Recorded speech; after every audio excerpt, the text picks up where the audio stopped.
the marathon is a distance that just has to be ran, and a time is a thing that just happens when you do it. So when you're training, you can get sucked into so-and-so runs a 5k in 20 minutes, so-and-so's after doing a 10k. Even yourself, Conor, you ran a 10k one of the days, really impressive time of 4:40 something for the 10k on average. I was like, oh. A bit of competition. I know what it's supposed to do with me.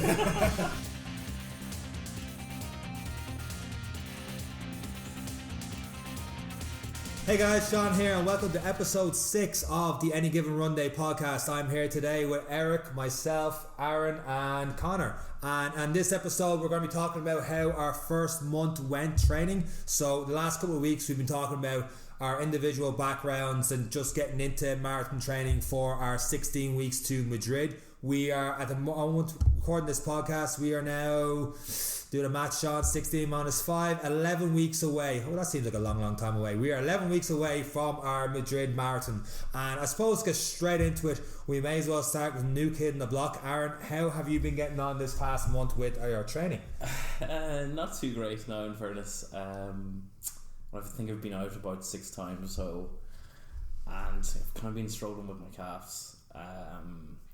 They're just kind of getting to just kind of like running down the road. You just feel them like kind of like pulling or like stretching. Just it's impossible. Okay, this is our 6 week training. So five full weeks we've had.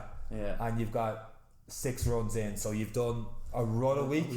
That has that. I mean, you got 11 months to a marathon. Like what distances are we talking about doing these runs?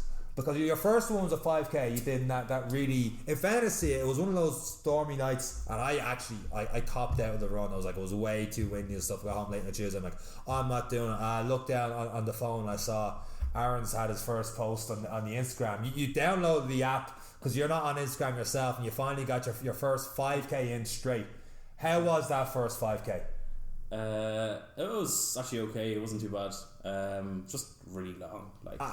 Did you keep a slow pace all the way through? Did you stop at start? Because no, I never stopped and started. Just kept going. You kept going. I think it's harder actually nearly to just, if I stop for like 30 seconds, God help me getting off the line again off that. Like, okay, that's interesting, because for example, if you're doing a couch to 5k program, a lot of things would be you would go for 30 seconds, stop for 30 seconds, that kind of thing will be week 1, and then you might do on a Wednesday, you might go slower but a bit longer and kind of mix and match. Do you think because you went all out 5k your first one, that's the reason your calves are bothering you? Yeah, I think it was a bad idea starting off from 0 to 100. Well, 0 to what is it, 5% straight away. Like, yeah, well, I mean, the second episode we had, your goal was to get the 5k in 2 weeks, and then you went from get the 5k in 2 weeks to get the 5k in these next 30-40 minutes on your first run. So you got a lot in. Fair play for getting a lot in, but I suppose looking back in the first month, what would you have changed?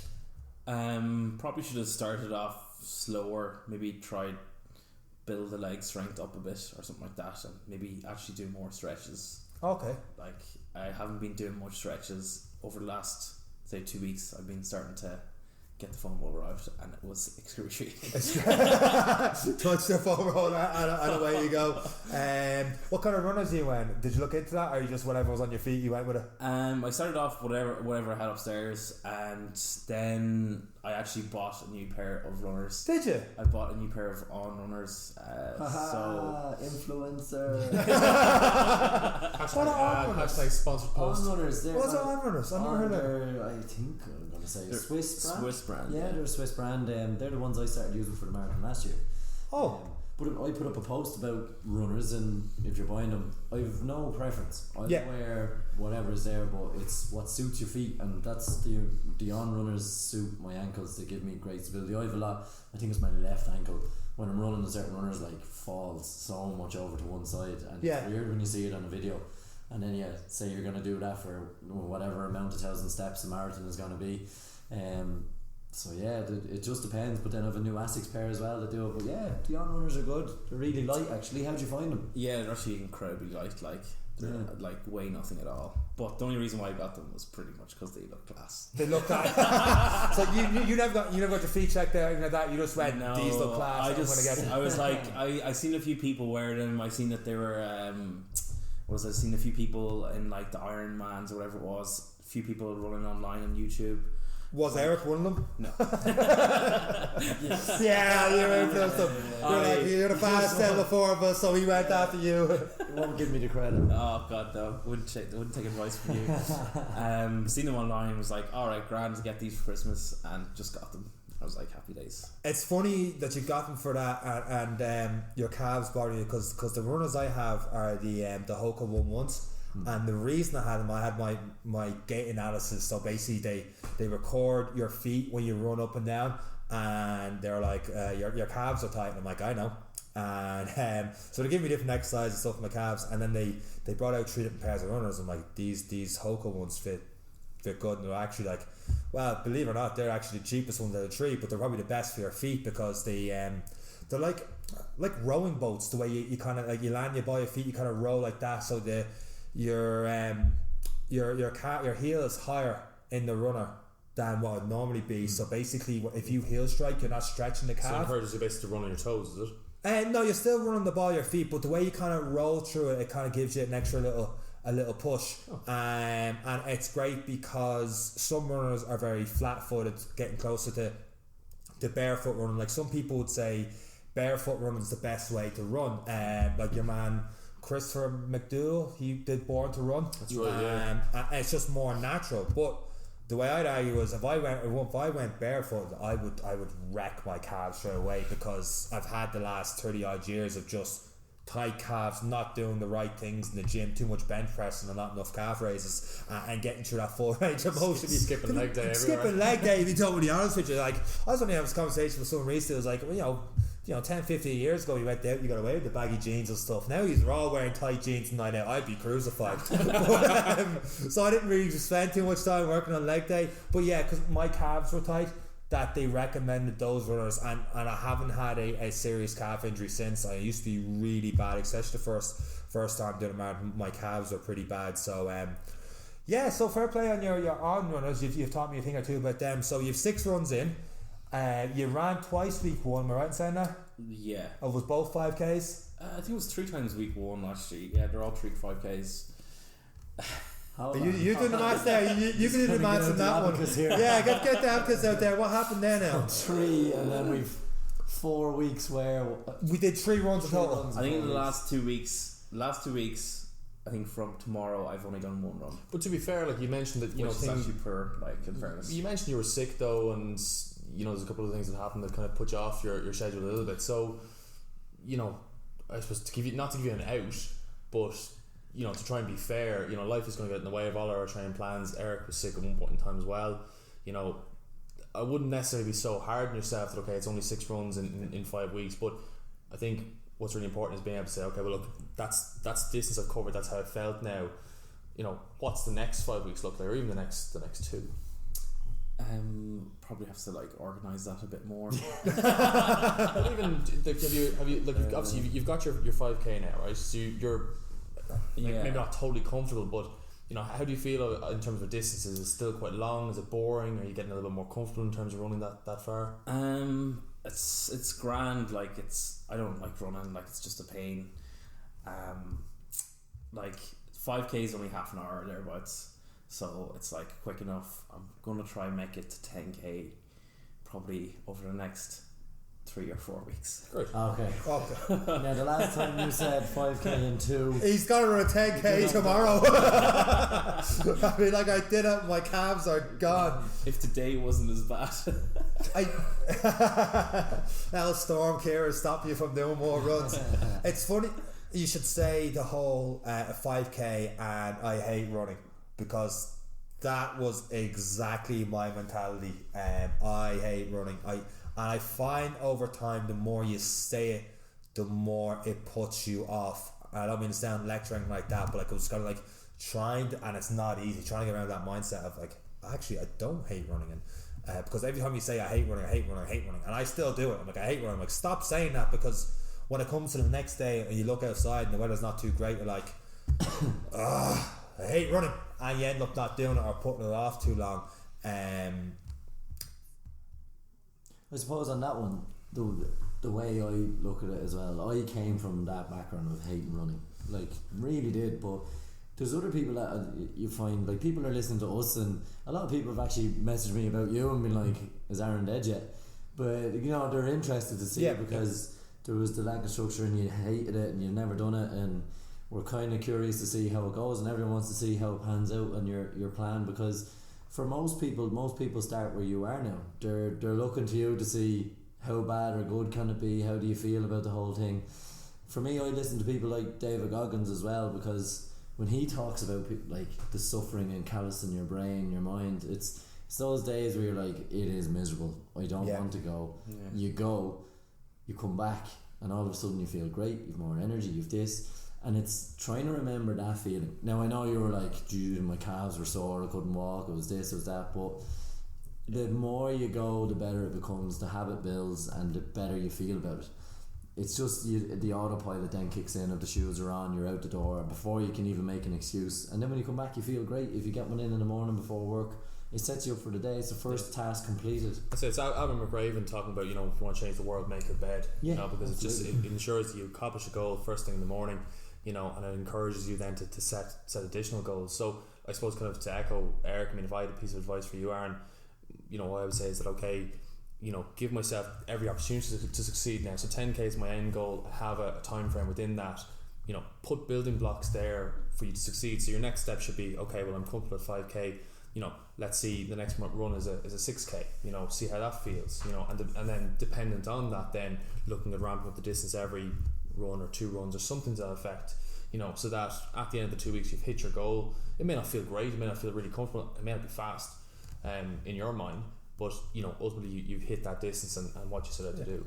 And every run doesn't have to be, well, I did 6k today, the next one has to be 7k, the next one has to be, you can always break that. Like Eric, you're talking about a lot of like, one, you go for a long run and then sometimes you do like a 5k or something. You might even do like a 2k and then you might take a break and then do another 2k later on that day. Like, that's the hardest thing about the heart rate training, is letting your ego go in terms of distance. There was a day I went and it had to be a 20-minute run and it was only 3k because heart rate was up, sickness, the whole lot, and it's hard to watch you regressing in terms of getting like worse in terms of distance you're covering for the same time. So the marathon is a distance that just has to be ran, and a time is a thing that just happens when you do it. So when you're training, you can get sucked into so-and-so runs a 5k in 20 minutes, so-and-so's after doing a 10k. Even yourself, Conor, you ran a 10k one of the days, really impressive time of 4:40 something for the 10k on average. I was like, oh. A bit of competition. I know what I'm supposed to do. I ran the Sunday after that, and I was like, right, I started out of the gates, I got 3k. I was going at a 4, I think I put up the distance, I put up like a 4:30 pace, something like that, something ridiculous for the first k. I was 4:20 and I went 4:40, and then because I ran so fast the first 2k seniors, and Eagle got in front of me, I was like, the next 4 or 5k was just stitches in bits, and my time started going down and down and down in terms of like pace started going down. That time pace started going down and down. I'm like, got in my head, didn't play my own game, didn't go for my own run and stuff, and that was a wake up call to say, stop going out of the gates 100 mile an hour, because 10k is not going to happen. Conor did it. Yeah, just because Conor did it. I mean, you see, I told you, y'all laughed at me when we were talking about, you know, setting a goal or looking at other runners running and trying to pace yourself. I said to you, it's a personal thing. You have to work to your own pace. And you found that to be true. Yeah, well, I think that was more. You know, I think what happened was, I think one of your hurling mates was running after you, hurl, and started making you go faster for that 10k, and you were running for your life to get through, and we were there by ourselves in the park, just us and the deer, and just going, oh, fuck this, I'll rest for a second. But going to the whole hating to your running, if you don't set a time, it's not going to happen, or it's going to, like, I had one Saturday, and I had a couple of training sessions in the morning, coaching people, and after that I was like, I'll go for a run at 11:30, I'll get a bite to eat and go for a run. Had a bite to eat and go, I'll go around 1 o'clock, I'll let this food digest. I was laying on the couch and watch a bit of TV, and I was like, I've had a long week, I'll do a little nap. I was like, I'll do a couple of things around the house, I'll go around 2-3 o'clock, and this went on 6 o'clock, and it was either run then or not run at all. I was like, oh, feck it. So I went through a routine. I stuck on David Goggins or The Rock or something motivational on YouTube, and I got me runners and me running tights and all, then the shorts, and just went through a progression, the glass of water and the headphones in and out the door. And after I did the run, I felt great, and I'm like, brilliant, all this energy from running. Why didn't I do this earlier? I would have got so much done today. Came Tuesday, I'd go for a 5k run here. Went through the exact same process all over again. So when I say to you, when I say to you, it's like, just get out of that mindset of hating running. I'm not there yet. There are stages where I feel great and I can get right out the door, no bother. But if I don't set that exact time schedule, I won't do it, and I'll come up with the dumbest excuse in the world that will make sense at the time. And at the end of it, you feel real guilty and real shitty if you don't get that run in. If people are out there, I know people are like, I don't have time because lunch hours, sometimes my lunch hours can be taken up with meetings, sometimes after work I have to stay back late and I'm not getting back till 8 o'clock and I have to have my dinner, and then it's been a long week, and then look, we'll leave it, we'll pick it up tomorrow. And that's why I find a lot of people I've been talking to and people I get advice from, a lot of them train in the mornings, even though it is harder to get up at 6 to get that 45-minute run in. But when you start to see that morning time as your protected time, no one else is awake at that hour, no one's trying to text you, ring you, call you, nothing has changed. The morning is still yours. It might be miserable and dark, and that is the hardest bit at the minute. So when I'm getting up for my indoor, I do my indoor cycles in the morning, no one can touch that, so at least that has happened and you're set up for the day. You really are. And it's I suppose that's one of the best advices I have for people with busy schedules, is the quicker, like you said, putting it off all day, everything goes ahead of it. I imagine because of that you probably appreciate it a little bit more. It becomes almost like your personal space. That's your time. Yeah. And there's no distraction, bar putting a post on the Instagram of the bike or whatever, or thinking about, I have to do another run this evening, I'll probably get a swim in as well. And apart from planning my day, and you become more efficient in your day then. And that's the beauty I found about getting the training in early, is like, you've already thought through your day. The day isn't ahead of you, you're already ahead of the day. You've things worked out, and I'll get that done this time. And then before you know it, you've done 45 minutes. Yeah. You've cleared your head, you've warmed up to the day, and then woke it up. You've got your exercise done, so no matter what happens, you're relaxed about it because it's not in the back of your head. And being sick for the last week and a half, I've missed, I would say, a lot of runs, a lot of swims. Probably one a day is where I am in the training, and it's hard to watch them go past. And I can't go. I have to rest because I'll miss another 3 if I don't. Yeah. And that is really frustrating. And it's just like missing a run or knowing you have a marathon coming. It just sits in the back of your head. So getting that good early start, I find, can really help you. And then all of a sudden it's 6 o'clock and you've nothing on, you're like, I might do something else. Yeah. And that's when you start to see the big progression in your fitness. That's when you start to see weight loss. That's when you start to see all the other things, that the byproduct of what people want out of a training session, and the operation transformations and changing their lives. And like you can see with us, there's a stark difference in Conor's fitness after coming on. Yep. Aron is getting there, but you've made the first steps. 6 runs. You went out, you did it. You've done 6 runs more than you did in the entire of 2019. Yeah. And that's, you don't look at that lightly. It's a big step in a positive direction in your life, and you're gonna see a bigger difference now, because we are 11 weeks out. The pressure's coming, and you have that feeling in the back of your head, and you've learned your lessons, I suppose, and hopefully people take solace in the fact of what you've done, and they can get on board with what you're doing, and hopefully in the next 4 weeks they can see a difference, and they can go, he really struggled and he changed this little thing and that little thing, and it's relatable. No one plans to do anything else at 6 o'clock in the morning. You're not missing out on anything in life if you're training at 6 o'clock in the morning. But when you get into that routine, like week 4 of the challenge, I was in that zone. Like I was in the middle of new job, moving house and all the rest. And I was literally like, how do I get this run in? I was like, I can't. It was like, how? And the getting the moving van, I found, was pretty much, if I mapped it right, was 5k away from the apartment. I was like, I'm going to run down and get that van. I even texted him. I was like, oh yeah. He's like, you going to leave your car here? I'm like, no, I'm going to run down. I was like, you're an idiot. I was like, no, but I was in that zone. And then what took me out of that zone was then staying up on Sunday night watching the damn football. Yeah. And my 49ers breaking my heart, and I had to get that reference in this episode of the podcast. But not mention that again. But that messed me up, because it was up 4 o'clock in the morning. I didn't get me early morning start on the Monday, and I got me running Monday night, and now I was flat out busy this week. But had I started the week right on the Monday, I would have found more time with the run in, and that's on me for not doing that and lacking that preparation. I was like, I'll fit the run in, but I never planned when I was going to fit that run in.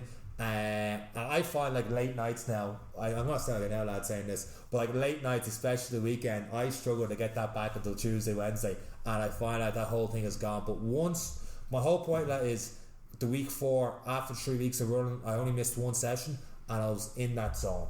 I was in that zone of running, and once you get there, it's a great feeling, and that's when you can kind of you force yourself through some crappy runs, and you just feel a whole lot better. What we'll do, we'll wrap up this episode of the podcast. Moral of the story: keep running until you start like running, and 6 a.m. is not a bad start for that. Then you kind of get used to from there. So hopefully we might see some posts from Aron on how you're going to change it now, and I think if you post now your routine of what you're going to do that week, people are going to get behind what you're doing. It's going to be interesting to see. It'll give you the structure as well to stick with it, because you're putting it out there. I gotta say, I have to talk to at Aron over here and how to use Instagram properly, because he's struggling a little bit today. It took me about 30 minutes to make my first post. Like it was actually longer than my first. Before run. we wrap up, this first run he texted me. I did a run. I was like, how do I put it up? So I told him step by step how to put it up on Instagram. And a half hour later, I was like 11:15. I was well past my bedtime. I was like checking the Instagram. I don't pull up yet. I don't want to give out to ring like that. I was like, because I text him, what's the crack with the Instagram?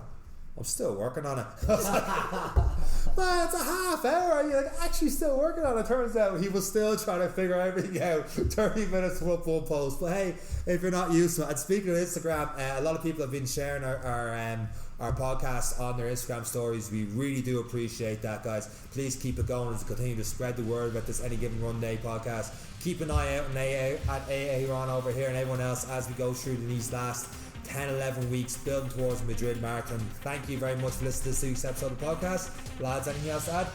All good. No. See you next week. 100%. See you next week.